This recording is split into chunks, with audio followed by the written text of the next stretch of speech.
Dum, da, dum, dum. Hey guys, it's you know who from you know where. Umarex Glock17 Gen 5 43 cal with a 50 caliber valve pin in it. Just here to answer some questions and leave some more questions. Since I've been inundated with how much power does it have? Are you gonna sell it? First, let's talk about my 43 cal pistol. Well, this is a labor of love. I threw everything at this and the kitchen sink, and then it took a hiatus. And I know a lot of you were disappointed when kind of lost touch with this, and I did speak about it kind of off and on as some of those complaints came in, and it was mostly related to, well, I thought you were going to boost the power. Well, you know, I do have a day job, and unfortunately this coming week that's going to be a night job all week, so the videos may be sparse then, but nevertheless, I promised to be back. It is, where do I start? So, I mean, I tried a heavier recoil spring in here. I tried a heavier hammer spring. I tried adjusting the factory hammer spring. There are some problems that occur when you start messing with the hammer spring, and mainly that is, so even when I got this launcher new, in the uncocked state, I couldn't put the magazine in because the firing pin that is located right up in here, hopefully you can see that, protruded into the mag well. So I could just get it up like about here, and the fix for that was you had to rack your launcher before you inserted the magazine. Well, that lasted until I broke the firing pin, which happens to the best of us. I remade my own firing pin. It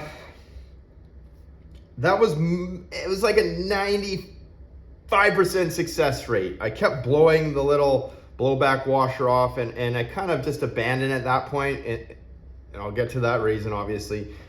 So I chased reducing the blowback. I chased increasing the hammer spring.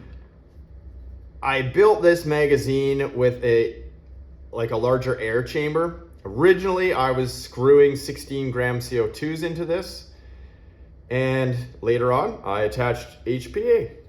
So this is like a huge expansion chamber. It's probably like 4 times the size of the actual original kind of valve space that's in here. And you know what happened? Zip. I saw negligible power increases. That led me down the road that the valve stem itself, which this is a factory one here, was just not letting enough air out. It is quite small, you can see.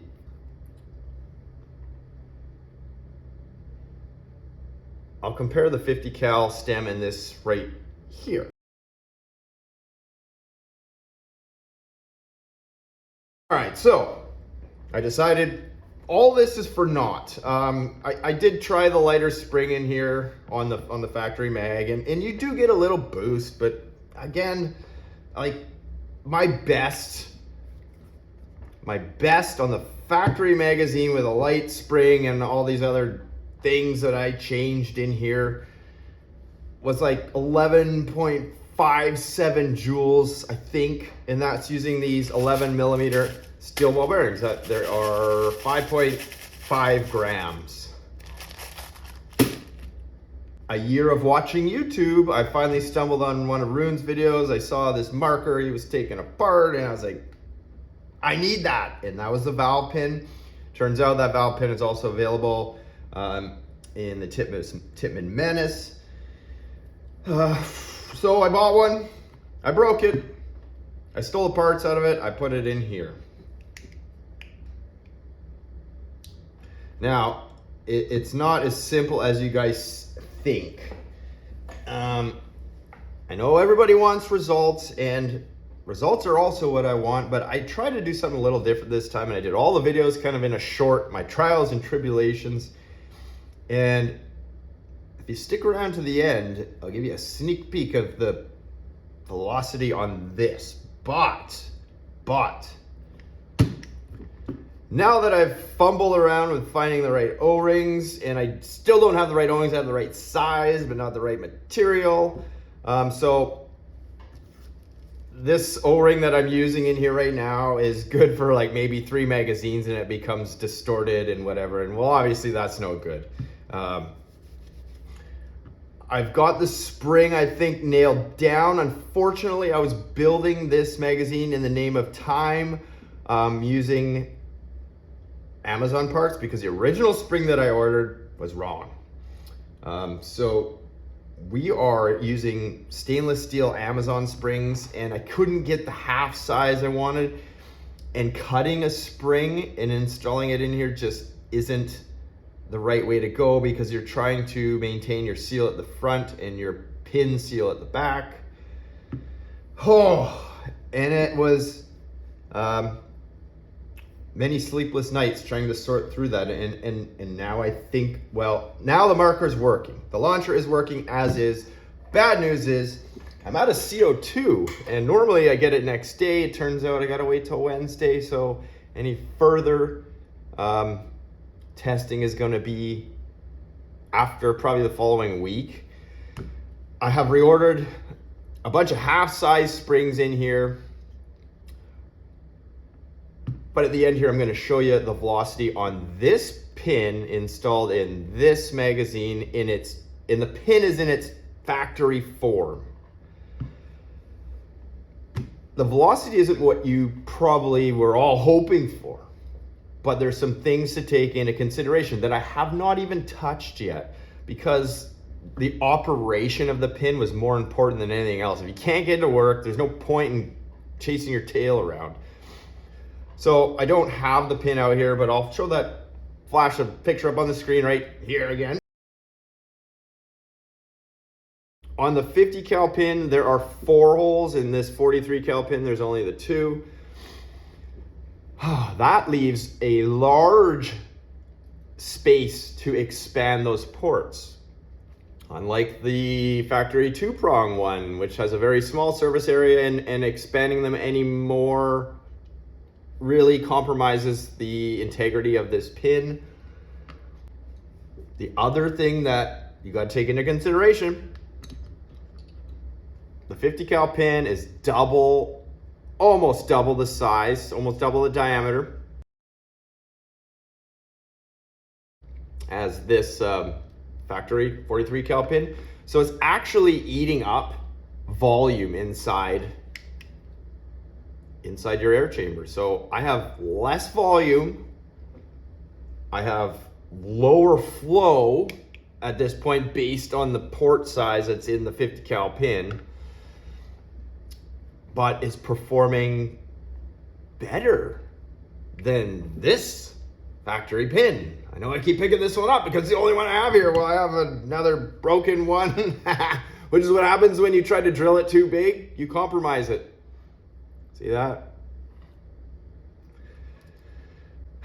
So 200 feet per second with a 5.5 gram ball is like, I don't know, that's over 10 joules. Nothing to get excited about. I've already reached that on the factory pin.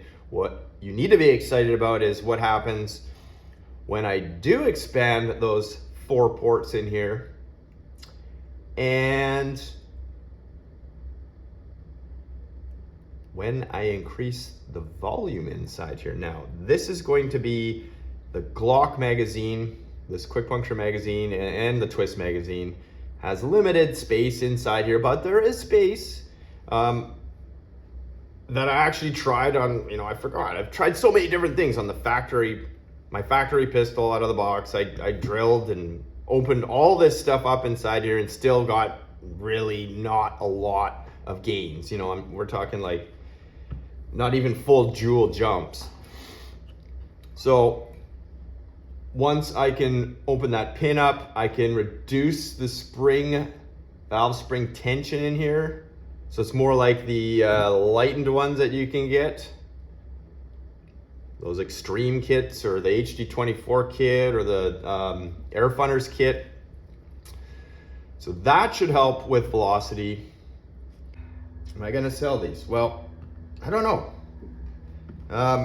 There are definitely some things. I've obviously retrofitted a pin from another launcher, which is not conducive to anything good, because, you know, once that launcher is discontinued, which I think it already was, this is old stock they were selling, it was just something I could get my hands on, then this project is dead in the water.